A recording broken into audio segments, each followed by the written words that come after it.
27 janvier 2024. Les aigles se rassemblent. Chers croyants, comme c'est merveilleux de dire « Je suis un croyant », pas en un credo, en la parole, pas en une dénomination, en la parole, pas en ce que quelqu'un d'autre dit, en ce que la parole dit. Nous ne mettons rien en doute, nous y croyons, tout simplement, sans nous soucier des apparences ni de ce que les autres ont à dire là-dessus. Nous sommes un véritable croyant, nous avons une révélation spirituelle de la parole. Nous voyons l'heure où nous vivons, nous voyons le message de l'heure, nous voyons le messager de l'heure, nous voyons Dieu se révéler dans sa parole, nous voyons qu'il n'y a rien d'autre que ce message, ce messager, cette parole. Le vrai croyant n'écoute rien d'autre que la parole. Un point c'est tout, il a l'œil sur la parole, il ne cherche pas de faille, il ne cherche pas de combine, il croit Dieu, et c'est réglé, il continue à avancer. Voyez, voilà le croyant. Nous ne pouvons écouter rien d'autre que la parole qui vient seulement au prophète, pas de faille, pas l'interprétation de quelqu'un. La parole pure qui a été prononcée et placée sur les bandes pour l'épouse. L'Esprit a vivifié la parole en nous et elle a pris vie. Par la foi, nous le voyons et nous le croyons. Il viendra du ciel un bruit, et l'épouse sera remplie d'un puissant baptême du Saint-Esprit, qui nous enlèvera de la terre par la grâce de l'enlèvement. Dieu l'a promis. Nous sommes mis à l'épreuve tout le temps, chaque jour. Satan essaie de nous dire que nos tests et nos épreuves, c'est Dieu qui nous punit, mais que Dieu soit loué, il n'en est rien, ça vient de Satan, et Dieu permet cela. Dieu nous forme et nous façonne, pour voir ce que nous allons faire.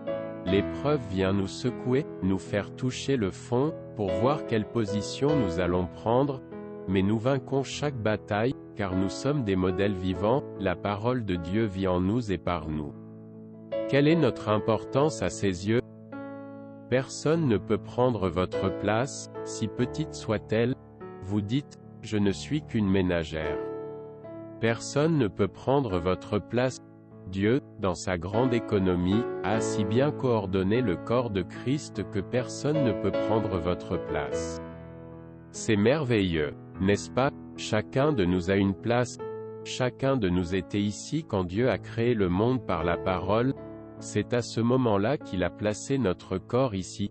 Dieu nous a placés sur terre en ce temps-ci pour accomplir sa parole et nous donner la vie éternelle. Tout le monde doit prendre une décision. Quelle est votre position sur cette parole, ce message, ce messager? Combien est-ce important d'écouter la parole qui est prononcée sur les bandes? Ces bandes circulent dans toutes les parties du monde grâce au ministère des bandes. C'est un ministère des bandes envoyé de Dieu à son épouse, partout dans le monde.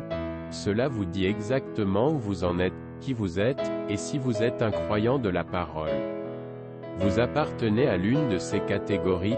Votre état actuel en ce moment même, votre état d'esprit actuel, à vous qui êtes ici dans cet auditoire visible, et vous, l'auditoire invisible, qui écouterez cette bande, votre état d'esprit actuel, après avoir écouté cette bande, c'est ce qui vous prouve la catégorie dans laquelle vous êtes. Après avoir écouté cette bande, cela prouve la catégorie de gens dont vous faites partie. Certains croient qu'il vous faut plus que seulement la parole pure qui a été prononcée sur les bandes. Certains croient que les jours du message d'un seul homme sont terminés.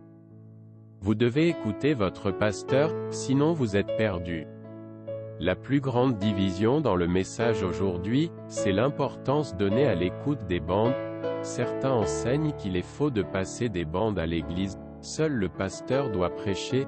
Certains disent qu'il y a un équilibre, mais ils ne passent jamais de bande dans l'église, ou s'ils le font, ce n'est que très rarement.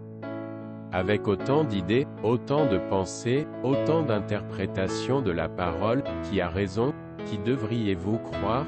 C'est la question que chacun de nous doit se poser. Le prophète nous a dit de vérifier cela par la parole, pas par ce que qui que ce soit dit. Comment faites-vous cela? Il n'y a qu'une seule manière de faire cela, appuyez sur lecture. Il faut qu'il y ait une réponse juste, une manière juste. Chaque personne doit décider pour elle-même. Ce dimanche déterminera le futur de tous ceux qui écoutent ce message.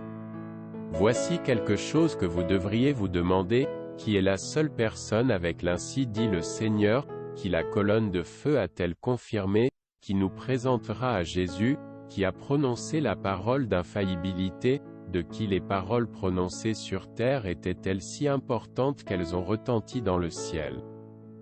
Si vous désirez recevoir les bonnes réponses, j'aimerais vous inviter, ce dimanche, à midi, heure de Jeffersonville, à venir écouter le message, 63-1124 trois sortes de croyants.